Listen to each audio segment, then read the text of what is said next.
Welcome back Royal Diary YouTube channel. So இன்றைக்கி இந்த வீடியோவில் நம்ம டிஸ்கஸ் பண்ணக்கூடியது இஸ்ரோவுடைய சயின்டிஃபிக் அசிஸ்டன்ட் போஸ்ட்டை பற்றின கம்ப்ளீட் டீட்டெயில்ஸ் தான் நம்ம பார்க்க போகிறோம்.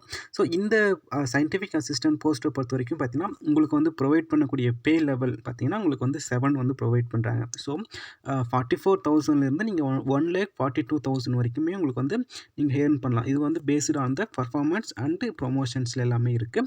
இந்த சயின்டிஃபிக் அசிஸ்டன்ட் போஸ்ட்டை பொறுத்த வரைக்கும் இதுக்கு வந்து ஏஜ் லிமிட்னு பார்த்தீங்கன்னா ஸோ நீங்கள் 18 இயர்ஸ் வந்து கம்ப்ளீட் பண்ணியிருக்கணும். ஸோ அப்பர் ஏஜ் லிமிட்னு பார்த்தீங்கன்னா உங்களுக்கு வந்து 35 சரிங்களா, 35 வரைக்கும் லாஸ்ட்டு சொல்லியிருக்காங்க.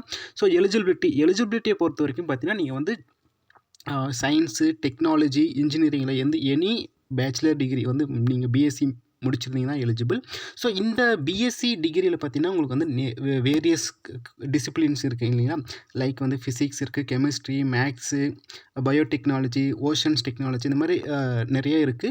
ஸோ அதில் வந்து ரிக்ரூட்மெண்ட் டைமில் அவங்க அட்வர்டைஸ்மெண்ட்டில் வந்து என்ன மாதிரியான ஜாப் நேச்சருக்கான டிசிப்ளின்ஸை வந்து அவங்க ரிக்யூர் பண்ணுறாங்கிறத பொறுத்து நீங்கள் வந்து எலிஜிபிளாக இல்லையான்றதை வந்து நம்ம வந்து டிசைட் பண்ணிக்கலாம் சரிங்களா. ஸோ இந்த எலிஜிபிலிட்டியை பொறுத்த வரைக்கும் நீங்கள் வந்து ஓரி பண்ணிக்க தேவையில்லை. இது வந்து நம்ம அட்வர்டைஸ்மெண்ட் வந்து இஸ்ரோலேருந்து விடும்போது நம்ம அதை வந்து நம்ம டீட்டெயிலாக அங்கே டிஸ்கஸ் பண்ணிக்கலாம் சரிங்களா. எந்த டிகிரிக்கு வந்து யார் எலிஜிபிள் இல்லைன்றதை நம்ம டிஸ்கஸ் பண்ணிக்கலாம். ஸோ செலெக்ஷன் ப்ராசஸை பொறுத்த வரைக்கும் பார்த்தீங்கன்னா ஆஸ் யூஷுவல் ப்ரீவியஸாக இருந்த அது என்ன மெத்தடோ அதே மெத்தடில் வந்து ஃபாலோ பண்ணிகிட்டு இருக்காங்க. ஸோ எப்போவுமே written test plus skills test வந்து கம்பல்சரி வந்து அவங்க வந்து கண்டக்ட் பண்ணிவிடுவாங்க. ப்ளஸ் ஒரு சில போஸ்ட்டுக்கு வந்து இன்டர்வியூவுமே வந்து கண்டக்ட் பண்ணுவாங்க. பர்சனாலிட்டி டெஸ்ட்டு ரெண்டுமே வந்து கண்டக்ட் பண்ணிவிடுவாங்க. ஆனால் ஆக்சுவலி ரிட்டன் டெஸ்ட்டை பொறுத்த வரைக்கும் பார்த்திங்கன்னா உங்களுடைய கோர் சப்ஜெக்ட்லேருந்து தான் உங்களுக்கு வந்து கேள்விகள் எல்லாமே கேட்பாங்க. ஒரு 60% வந்து உங்களுடைய கோர் சப்ஜெக்ட்லேருந்தே கேட்பாங்க. ப்ளஸ் வந்து என்விரான்மெண்டல் சயின்ஸ்லேருந்து ஒரு 40 கொஷின்ஸ் இந்த மாதிரி தான் இருக்கும்.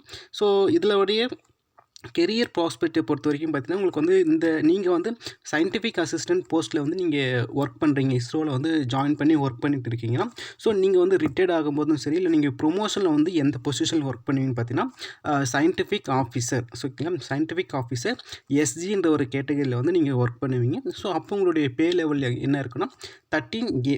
ஸோ உங்களுடைய பே லெவல் 13A இருக்கும். ஸோ அப்படின்னா நீங்கள் வந்து 1,31,000லேருந்து 2,16,000 வரைக்குமே நீங்கள் வந்து ஏர்ன் பண்ணலாம். ஸோ நீங்கள் வந்து நம்ம சேனலுக்கு வந்து புதுசாக வந்திருக்கீங்கன்னா நம்ம சேனலுடைய ரீசன்ஸ் வீடியோலாம் போய் செக் பண்ணி பாருங்கள். ஸோ உங்களுக்கு பிடிச்சிருந்துச்சுன்னா லைக் பண்ணுங்கள், ஷேர் பண்ணுங்கள், மறக்காமல் சப்போர்ட் பண்ணுங்கள். தேங்க்யூ.